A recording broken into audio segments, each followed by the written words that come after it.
evening. This is Tuesday, April the 16th. I'm your host, Al Elamine. You're welcome to coming to our new show, Can't Stop, Won't Stop. And we've been doing this for some time, and I'm trying to get this perfect. I've been trying to get this show on for some time. I've tried to figure the format for it for some time. I think I finally am tweaking it out now. I'm excited about it because I want to find a way to come down in the evening time to talk to my young people, to give them a tidbit, 15, 20 minutes worth. I wanted you parents to come in with them and be able to sit around and hopefully, as our technology increase and as our sponsors increase, we'll be able to blow this thing up a little bit more to what we want. This is our Can't Stop, Won't Stop. You see it every morning on No Covers on our page. Every morning we try to give you 365 days a year. We try to give you a Black History Post, something you don't know about your history.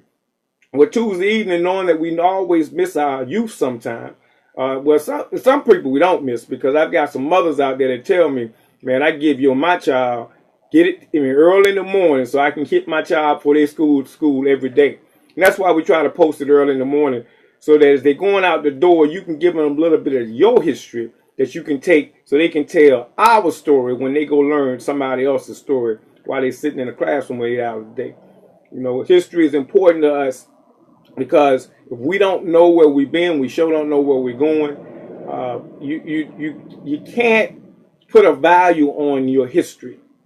You can't put a value on who you are, and you can't put a time limit on learning it. I am learning. I put a post up today. Somebody asked me, they said, are you a history scholar? I said, no. The white man taught me how to learn how to read. Most of what you're finding, what's the one putting out, just read. You have to search. You have to look for it. And today, in today's technology, there is no way that we shouldn't know our history. So we want to share these some of these people with you tonight. And the way this works is it's a face recognition test. The post that you see up is face recognition. So I asked you on Tuesday before you come to the show, see if you can pass the test. We should know those people on that sheet of paper right in front of you. If you have it, if you're looking at it on the monitor, you that have that should know those people like you know George Washington, Thomas Jefferson, Benjamin Franklin, like you know the money on your back or your bill. We should print our own money with some of those people on the money because they have made significant headway in our course of history here. And if you learn it, you begin to appreciate it and you begin to understand why we say can't stop, won't stop. We can't stop, we won't stop. Shut our history. Wilma Brown. Wilma Brown's up there somewhere. I'm not going to tell you where they're at now. You still got some homework to do is go find out these people. Before I'm just going to tell you the story. You go find the people. Willa, W-I-L-A, Brown, Willa Brown. Willa Brown. Have you heard of Bessie Coleman? Well, if you heard of Bessie Coleman, the name should run with Willa Brown. Let me tell you people how you parents and you adults out there who you think nobody's watching you. Nobody's watching what you're doing. You are mentoring somebody every day. Bessie Coleman was from Chicago. So here Bessie Coleman is from Chicago. She becomes, as we know, the first black woman that becomes an international pilot. Used to be in air shows, doing her thing. Bessie Coleman. So we know Bessie Coleman, I hope. If you don't, there's the history of Bessie Coleman. She was the first black woman aviator in America. But she had to go to France to get her license. That's how she became an aviator because she came around 1892. She was born. So now here is Willa Brown in Chicago. Bessie Coleman from Chicago. Willa Brown's a younger coming up. She young. She looking at Bessie Coleman the same way our young people looking at Shaq, Kobe. Yeah, that's Bessie. That's Willa Brown. She looking at Bessie. She's saying, could you imagine 16-year-old Willa Brown at a state fair? Probably can't get into the fair because of segregation and integration, but she looks up in the air and she knows that's Bessie Coleman flying around Chicago, a black woman on a plane. Yeah. In her mind, Willa Brown knew what she wanted to do. So she became the first black woman to get her license in the States. She didn't go to France like Bessie Coleman. She fought and made sure that was her mission. that said no more would a woman have to go all the way to the States. I'm going to be Betsy Coleman, but I'm going to force America to do it right here. And she became the first black woman to become a pilot with license in the United States of America. And she also helped organize black pilots because she did it in memory of her mentor, Betsy Coleman. So while you think you're sitting out there not doing anything, you better recognize that we've got some people out here that done some things. Ed Wellburn. Ed Wellburn's up there on the post. You might not know Ed Wellburn, but you probably riding around in his car. Don't even know it. You sitting there riding around in the car, just driving down the street, and you didn't even put Ed Wellburn's picture in the car so you can sit there and let your children say, hey, man, I'm riding in a car designed by a black man. Yes, Ed Wellburn. He's the vice president of General Motors. So if you got a General Motors car, 9 times out of 10, you're looking at one of his designs or one of his approved designs, because that's what he do. He grew up as a car designer.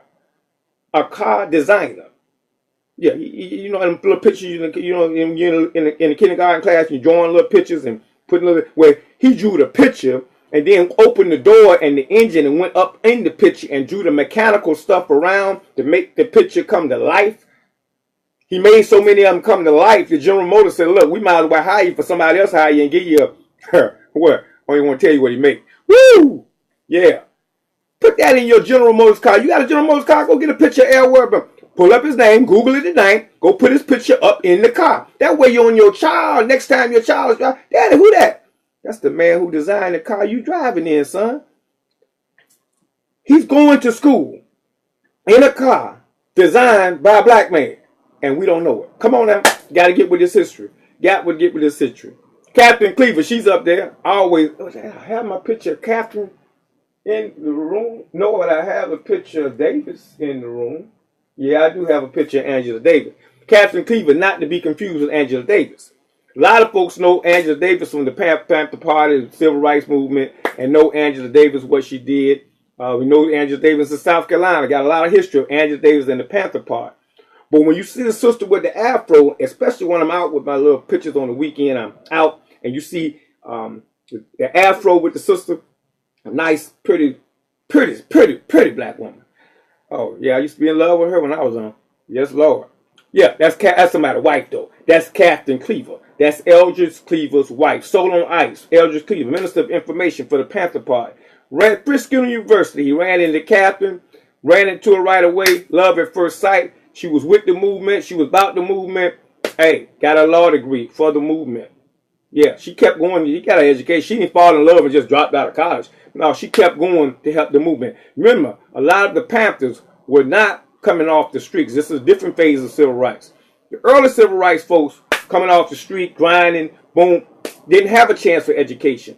But now the door is open for education, but civil rights don't start. That's the lesson for you all is getting smart out there, you educated brothers.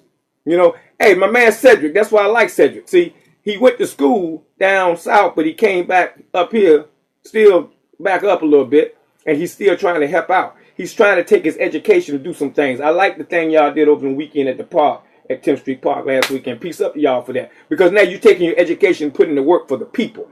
Just don't get educated and sit on and go work for the man. Take your education. And that's what she did. Fisk University, got a law degree. Captain Cleaver, hey, help put some of the laws in place. You got to remember also the Panther Party, women ran the Panther Party. That breakfast program, the nourishment program, the children's program, taking care of all those children while the brothers was out with the guns. That was the women in the forefront, not in the back room. They was in forefront. And I got a nice little photo. I'm going to bring those next week. I got a nice little photo that is for sale, but a nice little photo of the women that were in the Panther Party. And did somebody cut the lights out? Oh, no, they didn't. Cut the lights out. I used to always do this in the school. Lewis Latimer, he's up there. Yeah, he's on. I ain't going to tell you what number either. Yeah, he's up there. Lewis Latimer. I used to always love to do this in school. I cut the lights out. I said, okay, who invented? Let me tell you about something about Lewis Latimer. Now, they don't like to give Lewis Latimer credit for what he invented.